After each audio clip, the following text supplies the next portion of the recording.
बहुत ही सुंदर जंगल था। उस सुंदर जंगल में बहुत से पक्षी रहते थे। उस जंगल में चुटकी चिड़िया अपने पति के साथ और एक बेटे के साथ रहती थी। वो तीनों बहुत ही खुश थे। एक दिन चुटकी चिड़िया की बहुत सी सहेलियां आ गई चुटकी से मिलने के लिए और चुटकी चिड़िया से कहने लगी, मेरी बहू बहुत सुंदर है। चुटकी, मेरी बहू तो बहुत सुंदर है। इस जंगल में सबसे सुंदर मेरी ही बहू है। तब दूसरी चिड़िया चुटकी चिड़िया से कहने लगी, अरे चुटकी चिड़िया, मेरी भी बहू बहुत ही सुंदर है। अब तुम अपने बेटे के लिए। चुटकी की सभी सहेलियां चुटकी से कहने लगी कि हमारी बहू तो सबसे सुंदर है। चुटकी, अपने बेटे के लिए तुम कैसी बहू लाओगी? तभी चुटकी चिड़िया बहुत ही शांत हो जाती है और गुस्से में अपने घर के अंदर चली जाती है। चुटकी चिड़िया जाकर अपने बेटे से कहती है कि राजू, तुम्हारे लिए मैं ऐसी बहू लाऊंगी कि इस जंगल से सबसे सुंदर बहू होगी मेरी, देख लेना। तभी चुटकी का बेटा कहता है कि माँ, मुझे इतनी सुंदर चिड़िया मिल सकती है क्या? हाँ हाँ बेटा, क्यों नहीं मिल सकती। मेरी एक सहेली है जो दूसरे जंगल रहती है। उसकी बेटी रोशनी बहुत ही सुंदर है।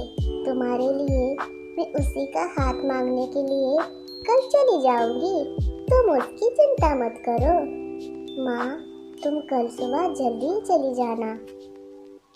तभी चुटकी चिड़िया अगली ही सुबह अपनी सहेली के घर जाने के लिए निकल पड़ती है।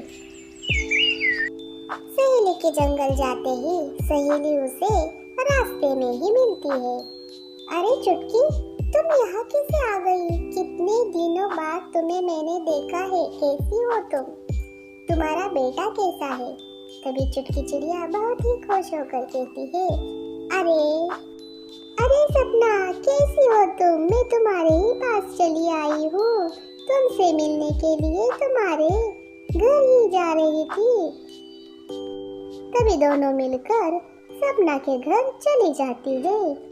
घर जाते ही चुटकी चिड़िया सपना के घर में जाकर बैठती है।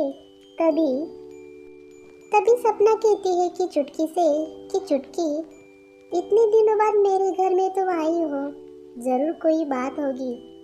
तब तो तुम इतने दिनों बाद मेरे यहाँ आई हो। चलो बताओ क्या बात है। तभी चुटकी चिड़िया बहुत ही खुश होकर कहती है कि अरे सपना, मैं तुम्हारे यहाँ तुम्हारे बेटी का हाथ मांगने के लिए आई हूँ।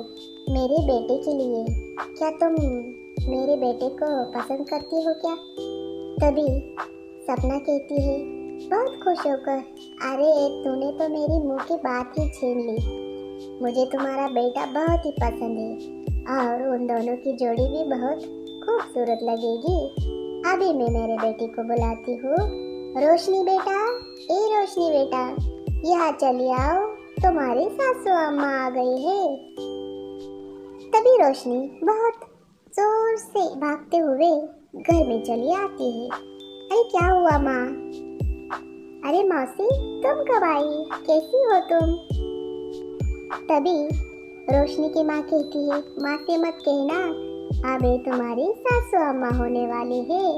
इनके पैर छूकर आशीर्वाद ले लो, ये तुम्हारा हाथ मांगने के लिए आई है। तभी रोशनी शर्माते हुए घर के अंदर चली जाती है। कुछ दिनों में रोशनी का और राज का विवाह हो जाता है। शादी के बाद रोशनी अपने ससुराल में बहुत ही खुश थी।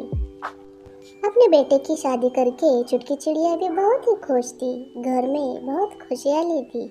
एक दिन क्या हुआ, चुटकी चिड़िया अपनी सहेलियों के साथ बैठी हुई थी। उसकी सहेली कह रही थी कि मेरी बहू बहुत ही बुरी है, मुझे कुछ नहीं देती, खाना टाइम से नहीं बनाती, घर का काम भी टाइम से नहीं करती। तभी चुटकी चिड़िया के मन में कुछ बुरा ही ख्याल आ गया। वो कहने लगी कि सभी बहू ऐसे ही होती है। तो उसकी सहेलियाँ कह रही थी, हाँ हाँ चुटकी, सभी बहू ऐसे ही होती है। शुरुआत में अच्छा सा बातें करती है, लाड़ प्यार करने का नाटक करती है, बाद में वो घर का कब्जा ही लेती है। तभी चुटकी चिड़िया बहुत ही परेशान हो जाती है। चुटकी चिड़िया अपने घर में चली आती है और उसका मूड ही कुछ खराब हो गया था। वो सोचने लगी थी, रोशनी भी हमसे ऐसा ही व्यवहार करेगी क्या? चुटकी तो सोच में ही डूब गई। तभी सामने से रोशनी आ गई। माँ जी, मैं आज खाने के लिए क्या बना दूँ? तभी चुटकी चिड़िया कहने लगी, आज से जो मैं कहती हूँ वही तुम बना लेना, अपने मन से कोई भी कुछ भी मत बनाना। तभी रोशनी का मूड तो ऑफ हो जाता है। रोशनी कहती है कि क्यों नहीं माँ जी, आप जो कहेगी वो मैं सारा करूँगी। आप बस मुझे बता दीजिएगा कि आज खाने में क्या करना है। तभी चुटकिया कहती है, आज तुम आलू की सब्जी ही बना दो और उसके साथ पूरियाँ बना दो। बस घर में आज यही खाना होगा। तभी चुटकी की बहू कहती है कि हाँ हाँ माँ जी, मैं बना लेती हूँ, और वो किचन में चली जाती है। रोशनी तो किचन में काम ही कर रही थी। तभी उसका पति सामने से आ जाता है और कहता है कि रोशनी, क्या कर रही हो तुम? आज खाना क्या बना रही हो? सुनिए जी, माँ ने कहा है आलू की सब्जी और पूरियाँ बनानी है। आपको पसंद है ना? आप खा लीजिएगा। मैं जो करूँगी वो माँ जी के कहने पर ही करूँगी। तभी रोशनी को राज कहता है कि माँ ने ऐसा कहा कि वो बताए कि हर रोज़ खाना क्या बनाना है। माँ तो ऐसा कभी नहीं सोचती। न जाने माँ को क्या हो गया है। तुम उसकी चिंता मत करो, तुम अपना काम करो, बस माँ कहती है वो करती जाना।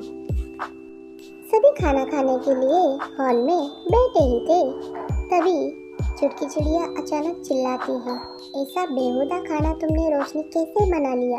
तुम्हारे माँ ने तुम्हें कुछ नहीं सिखाया खाना कैसा बनाते हैं, कैसा टेस्टी बनाते हैं? तुम्हें तो कुछ अकल नहीं है। बस आगे से अच्छे से खाना बनाना, मुझे ऐसी रेसिपी बिल्कुल पसंद नहीं है। तभी रोशनी बहुत ही दुखी हो जाती है और अपने कमरे में बिना खाना खाते ही चली जाती है। तभी रोशनी के पीछे पीछे राज भी उस रूम में चला जाता है। कहता है कि माँ को क्या हो गया है रोशनी, ऐसा क्यों बर्ताव कर रही है माँ?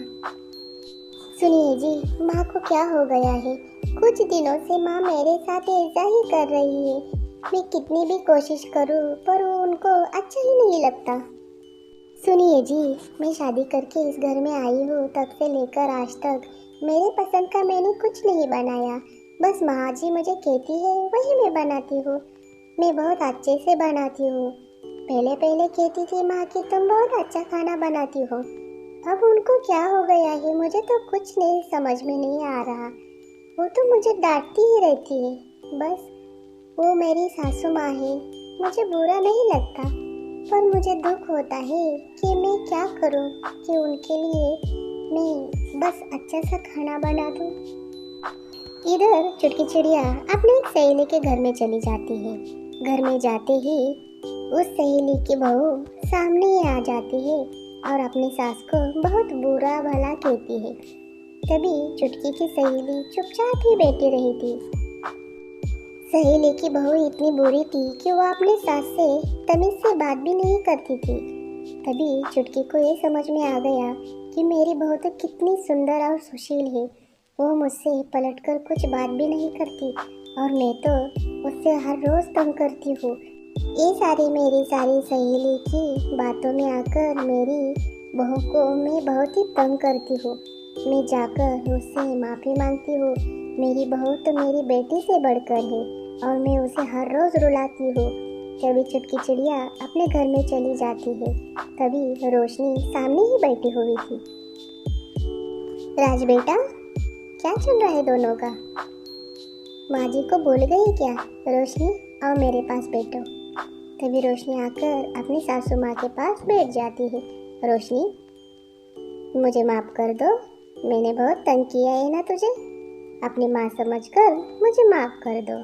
तभी रोशनी बहुत खुश हो जाती है।